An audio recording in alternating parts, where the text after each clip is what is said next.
एक जख्मी लकड़ी जंगल में भाग रही होती है लेकिन क्रशर के हाथ लग जाती है। सैरा, जॉश, रिको और ब्रायन पुलिस से बचने के लिए जंगल के अंदर से गाड़ी लेके जा रहे थे। उनमें बहस हो जाती है और सामने एक एल्क आ जाता है जिसका एक्सीडेंट उनकी गाड़ी के साथ हो जाता है। एल्क का सींग ब्रायन के पेट के अंदर घुस जाता है जिससे ब्रायन बहुत तकलीफ में होता है। एल्क के हिलने से सींग ब्रायन के पेट के अंदर और ज्यादा घुस जाता है। ब्रायन एल्क को गोली मार देता है अपनी तकलीफ को खत्म करने के लिए। रिको ब्रायन को इस हालत में देख के उससे गन छीनता है और उसको बोलता है हमें एड्रेस बता दो। एड्रेस ना बताने पे वो उसको गोली मार देता है। सैरा गुस्से से रिको को बोलती है अब जब हमें एड्रेस ही नहीं पता तो हम रैंसम कलेक्ट करने के लिए लोकेशन तक कैसे पहुंचेंगे। ब्रायन की पॉकेट चेक करती है और उसमें सिर्फ एक फोन नंबर था। एक गाड़ी गुजरती है जिसे सैरा इशारा करके रोकती है और बताती है कि हमारा एक्सीडेंट हो गया है, हमें मदद की जरूरत है। रिको को इशारा करती है कि इसको मार दो। रिको उसे गोली मार देता है लेकिन वो इंसान इनकी बहस में उठ के भाग जाता है वहां से। ये लोग आपस में लड़ रहे होते हैं कि क्लाइड पीछे से कैमरा में इनको रिकॉर्ड करना शुरू कर देता है। जख्मी इंसान अपनी कार को साइड पे पार्क करता है और मर जाता है। कार की डिक्की से ये लोग किडनैप की हुई लड़की ऐश को निकालते हैं और उसको लेके जंगल के अंदर चलना शुरू कर देते हैं। ऐश सही से चल नहीं पा रही होती है। जॉश देखता है उसके पांव जख्मी हैं, वो उसके पांव साफ करके अपनी सॉक्स पहना देता है। वेबर साइड में खड़ी हुई गाड़ी देखता है तो मरे हुए इंसान का आईडी कार्ड और पैसे रख लेता है पुलिस को इन्फॉर्म करने के लिए। जंगल में थोड़ा अंदर जाके रिको जॉश और सैरा को बोलता है ऐश से दूर हो जाओ।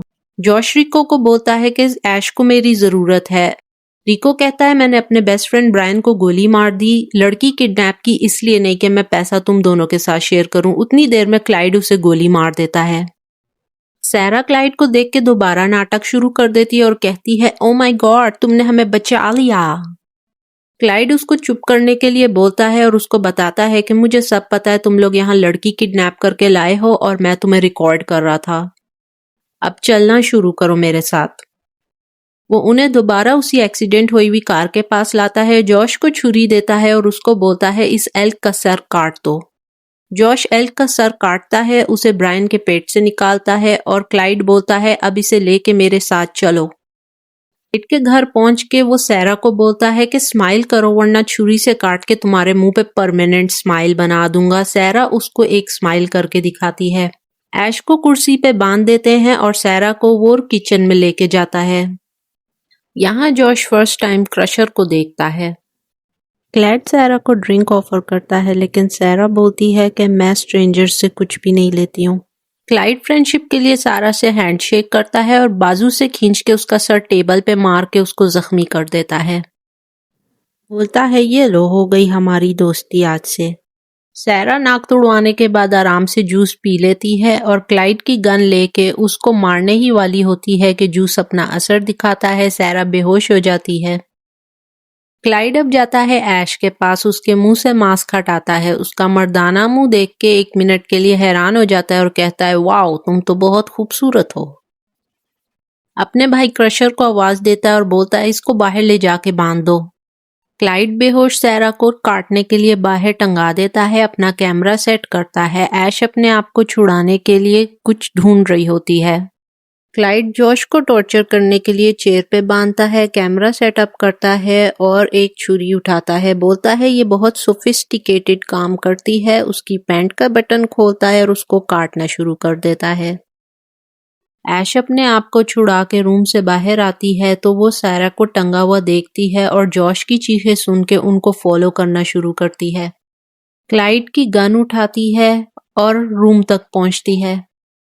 क्लाइड जॉश का खून रोक रहा होता है जब ऐश पीछे से आके क्लाइड को बोलती है कि जॉश को खोल दो और क्रशर को गोली मार देती है। ऐश सबको बाहर लेके जाती है और अपनी किडनैपर सैरा को भी बचा लेती है। जख्मी सैरा और सबको लेके जंगल में जाती है। वहां पर क्लाइड जॉश पे हमला करके उसको मार देता है।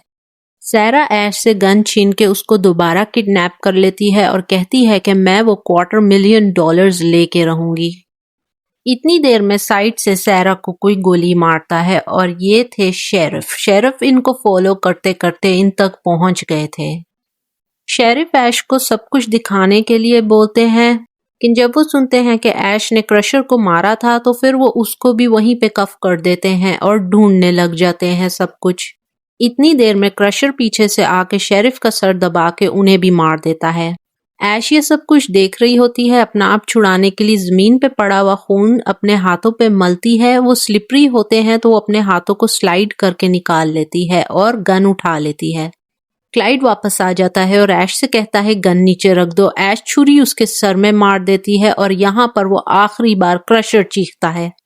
ऐश क्लाइड की गन उठाती है और घर से बाहर भागना शुरू करती है अपनी जान बचाने के लिए। क्रशर उसके पीछे ऐसे भाग रहा था जैसे उसको 2 बार गोली लगी ही ना हो।